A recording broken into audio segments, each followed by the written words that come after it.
Bonjour à toutes et à tous, j'espère que vous allez bien. Je sais pas si vous arrivez à entendre dans ma voix à quel point je suis enrhumée.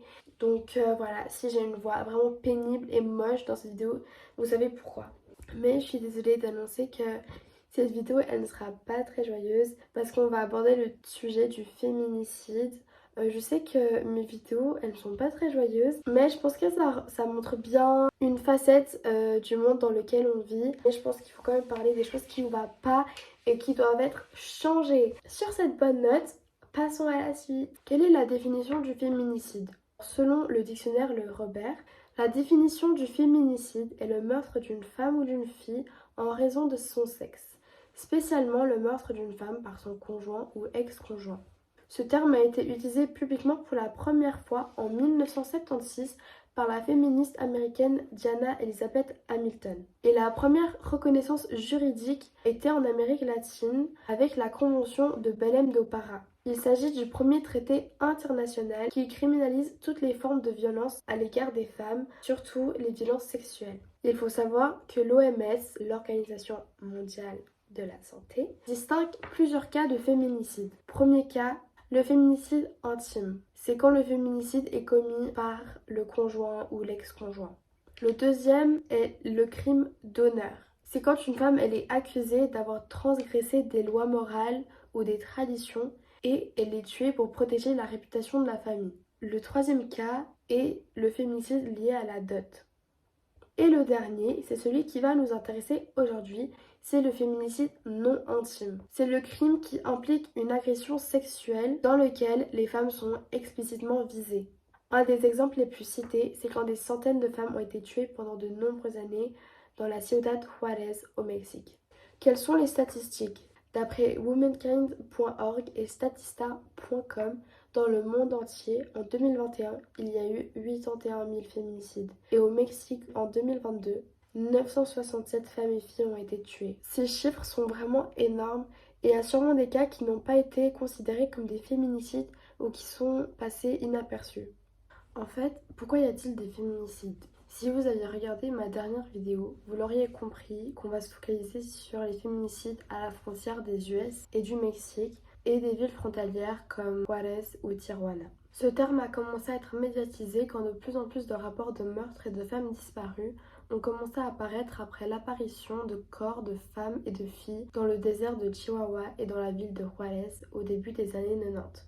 Une des premières raisons de pourquoi le nombre de féminicides est monté est le développement des maquiladoras. Ce sont des usines qui sont en grande partie exemptes de droits de douane. Quand l'industrialisation de la frontière a commencé, des femmes de tout le pays ont commencé à migrer vers le nord cherchant du travail. Ces femmes qui travaillaient dans ces usines devaient faire des trajets super longs et super dangereux et surtout ils étaient payés des salaires super bas. Les maquiladoras ont créé un espace violent à cause des conditions de travail dangereuses venant de la corruption institutionnelle. Mot compliqué, je sais. Ça veut dire lorsque nos institutions formalisent un ensemble de politiques et pratiques qui réduisent leur efficacité et la confiance du public à leur égard. Et du trafic d'humains omniprésent lié à la présence de cartels de narcotrafiquants dans les villes où se trouvaient ces usines. On peut se demander mais pourquoi se mettre en danger comme ça? Mais c'était leur seule manière de se faire de l'argent et souvent elles gagnaient cet argent pour pouvoir traverser la frontière. En faisant des trajets longs comme ça, elles étaient plus susceptibles à se faire violer, kidnapper et souvent tuer. Juste parce que c'est des femmes. La deuxième raison est l'ALENA, l'accord de libre-échange nord-américain, qui est un accord entre les USA, le Canada et le Mexique.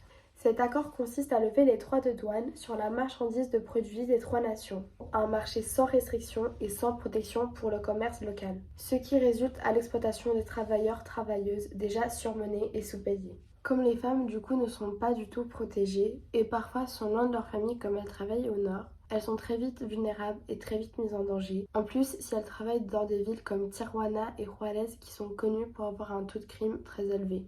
La troisième raison est le trafic de drogue et la présence de cartels qui contribuent beaucoup à la violence aux femmes. Il y a beaucoup de misogynie dans l'activité de gang et de nombreuses femmes ont été victimes de trafic sexuel par les cartels. La dernière raison est le rôle du genre. Il y a deux termes utilisés au Mexique, le machisme et le marianisme. Le machisme, c'est l'idéologie fondée que l'idée de l'homme domine socialement la femme et qu'il faut faire primer de supposées vertus viriles. Et puis le marianisme, cela décrit une féminité idéale dérivée du culte de Sainte Marie de Guadeloupe.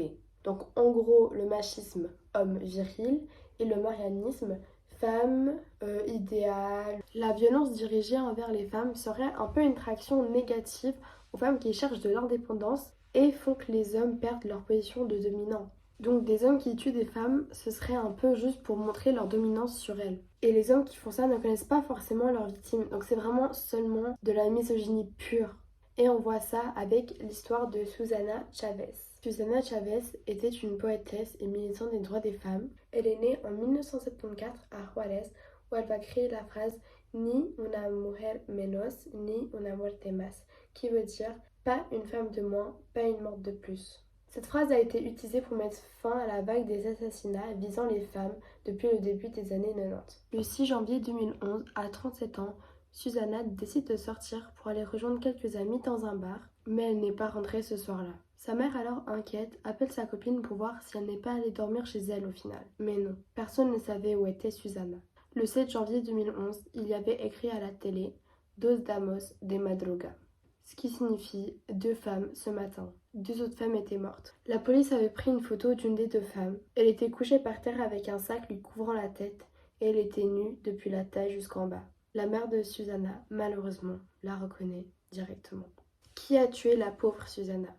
C'était Sergio, 17 ans, qui s'était fait abandonner par sa famille et qui vivait dans une maison négligée. Comme son voisin avait pitié de lui, il lui donnait de la nourriture. Sinon, il faisait rien de sa vie, à part prendre de la drogue et boire avec ses amis. Le 6 janvier 2011, il sort avec ses amis, complètement défoncés, et croise Susana. On ne sait toujours pas comment ils ont fait, mais ils ont réussi à ramener Susana jusqu'à chez lui. Ils la violent, attachent du scotch au visage pour la suffoquer et lui coupent la main gauche. Franchement, je ne sais pas pourquoi ils ont fait ça, pourquoi ils ont eu besoin de la violer, pourquoi ils ont eu besoin de la prendre chez eux, genre vraiment je comprends pas. Et la cerise sur le gâteau, lui couper la main gauche, enfin je sais pas, c'est vraiment genre pas nécessaire. Et on voit avec ça que c'est pas juste en mode balle dans la tête, voilà, c'est fait. Non, genre il y a une sorte de haine bizarre, on voit qu'il y a un souci derrière, genre c'est pas juste en mode ils se faisaient chier puis ils ont décidé de tirer avec une balle en mode flemme et tout, non. Mais bien sûr, ils oublient la main dans la maison, comme des petits cons. Comme le voisin avait entendu des bruits bizarres, il décide d'appeler la police. La police trouve alors la main de Susana, bien sûr, et il trouve aussi Sergio, dans la rue, défoncé, son pantalon couvert de sang. Les 3 alors se font arrêter, mais la police ne considère pas leur acte comme un féminicide, mais d'un meurtre. Ce cas-là démontre bien le cas du féminicide non intime. Même si l'acte n'est pas prémédité, l'acte était clairement fait simplement parce que Susana était une femme. C'est tout. Le fait que la police n'a pas considéré ça comme un féminicide montre qu'il y a un certain manque de justice. Bon, c'est quoi le problème en fait? C'est quoi le souci? Il y a clairement un manque de personnel professionnel avec des compétences appropriées pour gérer ce genre de situation au sein de la police. Souvent, il y a une perte de preuves ou d'indices dès le début de l'enquête en raison de négligence. Et les victimes continuent d'être accusées pour leur mode de vie. Mais où va le monde? Non mais est-ce que vous vous rendez compte du drame de la situation? Même pas ils arriveraient à admettre que le décès soit survenu à cause du simple fait que ce sont des femmes. Y a-t-il une association qui lutte contre le féminicide?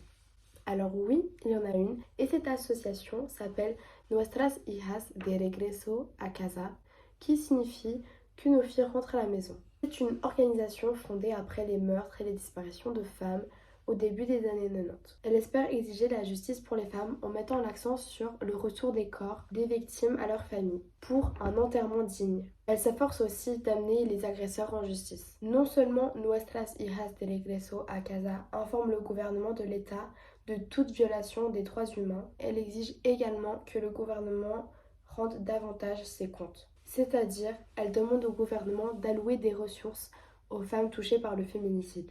À travers tout ça, cette association aborde le problème actuel du féminicide et lutte pour faire progresser l'égalité des sexes au Mexique. Si jamais, j'ai trouvé cette association sur le site borgenproject.org et il y en a plein d'autres. Et qu'en est-il pour la Suisse? Alors en Suisse, il y a eu 18 féminicides en 2022 commis par le partenaire actuel ou l'ancien partenaire. Donc ici, on a clairement un cas de féminicide intime, contrairement au féminicide au Mexique.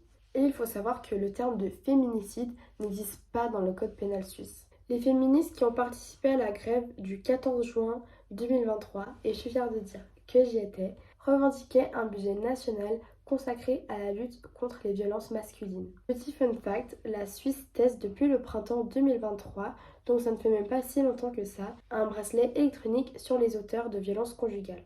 L'Espagne est le premier pays à avoir créé ce bracelet. Le but, c'est de pouvoir localiser la personne violente, avertir la victime du rapprochement et appeler les autorités. En cas de non-respect des mesures, la personne violente est arrêtée. Je trouve que c'est un concept qui pourrait vraiment sauver des vies et j'espère vraiment que ce bracelet rentre en vigueur en Suisse. Alors on arrive à la fin de cette vidéo. J'espère que ça vous a intéressé et que vous avez appris quelque chose. Je pense que j'ai déjà beaucoup parlé. Alors la dernière chose que je vais faire, c'est de vous demander de mettre un petit like en dessous de cette vidéo.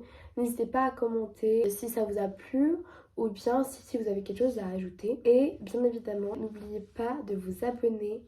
Ça me ferait super plaisir et ça serait super gentil de votre part. Merci beaucoup de m'avoir écouté et à bientôt. Bisous!